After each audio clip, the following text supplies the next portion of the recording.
Hey guys, இன்னைக்கு நாம that winter the wind ப்ளோஸோட அடுத்த பாட்டு தான் பார்க்க போறோம். ஜீசு சோய் மேல ரொம்ப கோவமா இருக்கா.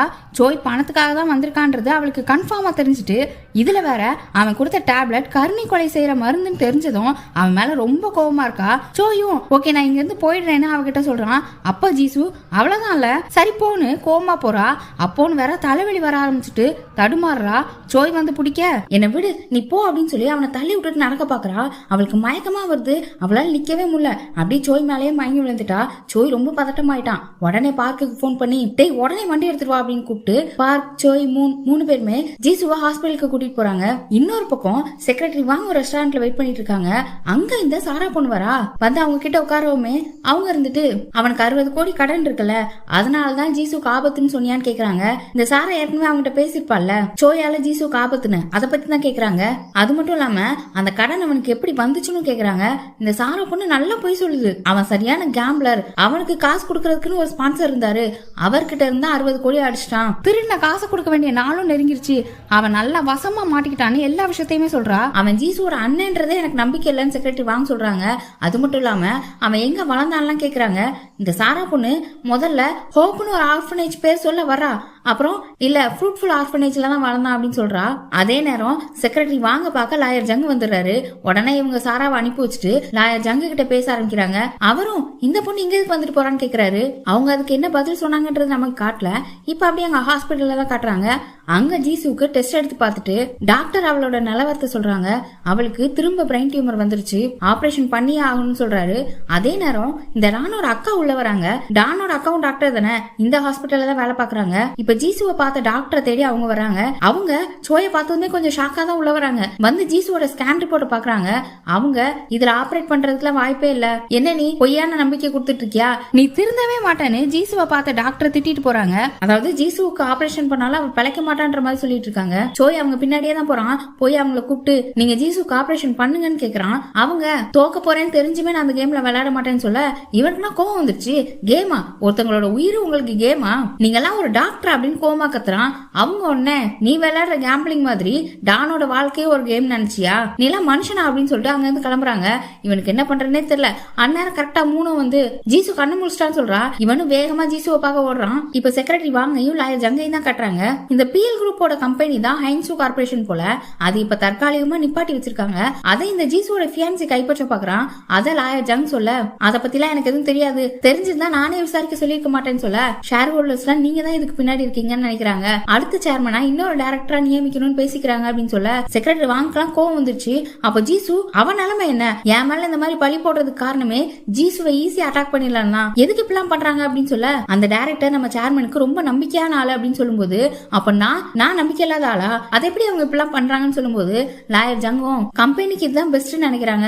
அதே மாதிரி ஜீசுவும் கம்பெனிக்கு எது பெஸ்டோ அதான் நடக்கணும்னு நினைக்கிறான்னு சொல்லும்போது என்னை விட சேர்மனுக்கு நம்பிக்கையான ஆளு வேற யார் இருக்க முடியும், என்ன விளையாடுறாங்களா அப்படின்னு சொல்லிட்டு ஜீசுக்கு கால் பண்ணி பாக்குறாங்க. அப்படியே அங்க இருந்து கிளம்பிடுறாங்க. லாயர் ஜங்குக்கு என்ன பதில் சொல்லனே தெரியல, அப்படியே முடிச்சிட்டு இருக்காரு. இப்ப ஹாஸ்பிட்டல் தான் காட்டுறாங்க. ஜீசு பெட்ல படுத்திருக்கா.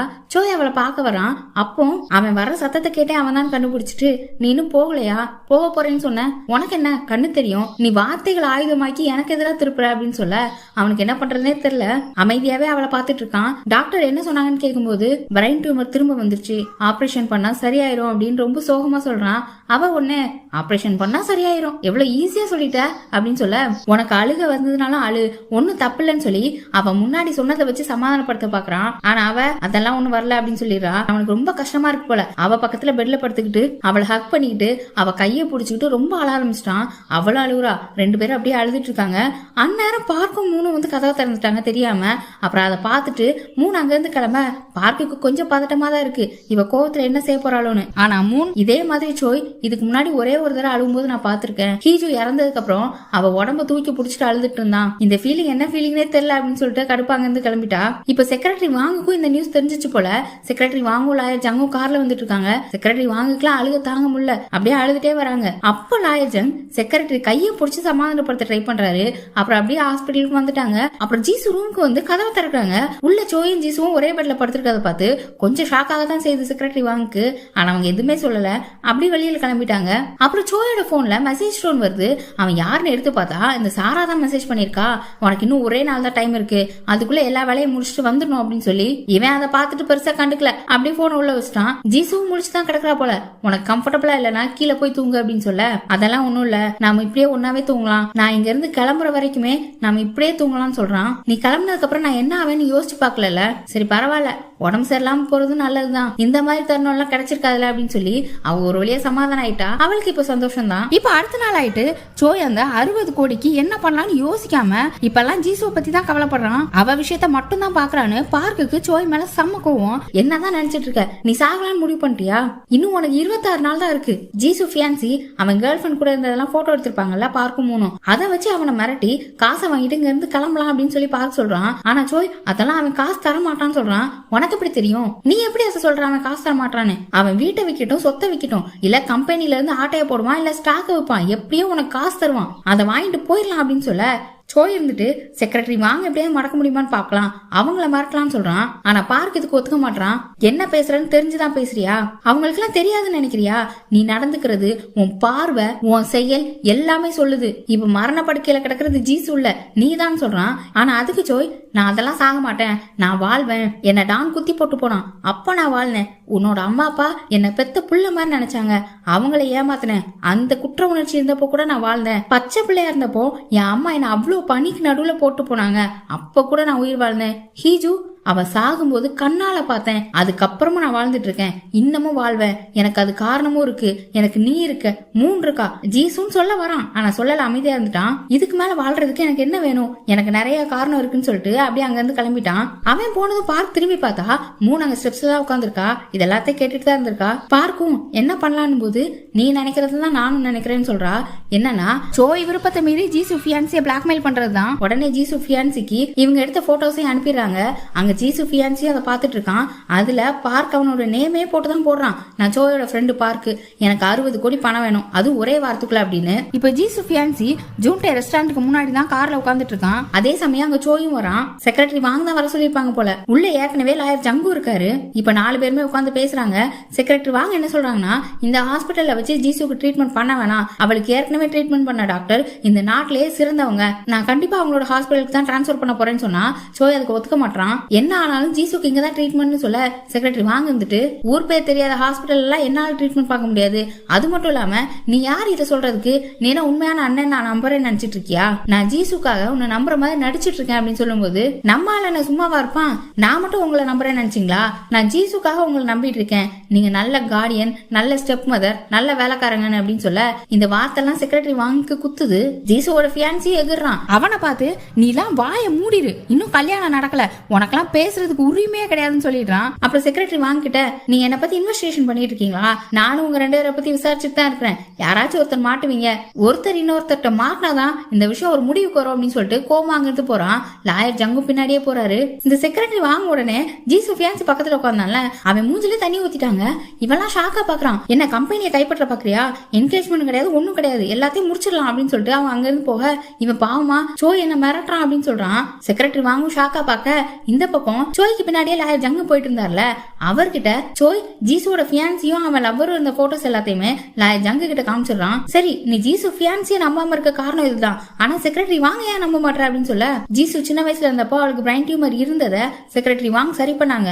ஆனா அவ கண்ணை அவங்க சரி பண்ண முயற்சி பண்ணல, ஏன்னா அவளை கண்ட்ரோலா வச்சிருக்கணும்னு நினைச்சாங்கன்னு சொல்லும் போதே லாயர் ஜங்குக்கு கோவம் வந்துருது. நீ இந்த மாதிரிலாம் பேசாத, உன் அப்பா எத்தனை வருஷமா அவங்கள ஒழுங்கா நடத்தாம வச்சிருந்தாரு, அப்படி இருந்தும் ஜீசுவ சொந்த பொண்ணு மாதிரி பாத்துக்கிட்டாங்க, நீ இப்படி பேசுறிய, அதுக்கு உனக்கு ப்ரூஃப் இருக்கா அப்படின்னு கேட்க, நான் ப்ரூஃபோட வரேன்னு சோய் அங்க இருந்து கிளம்புறான். இப்ப இங்க ஹாஸ்பிட்டல்ல ஜீசு அவளை ட்ரீட் பண்ற டாக்டரை போய் பாக்குறா. நான் ஒரே ஒரு கேள்வி கேக்குறேன், என் சிச்சுவேஷன்ல உங்க ஃபேமிலியில ஒரு மெம்பருக்கு இந்த மாதிரி ஆயிருந்துச்சு அப்படின்னா நீங்க அவங்களை ஆபரேஷன் பண்ண சொல்வீங்களா?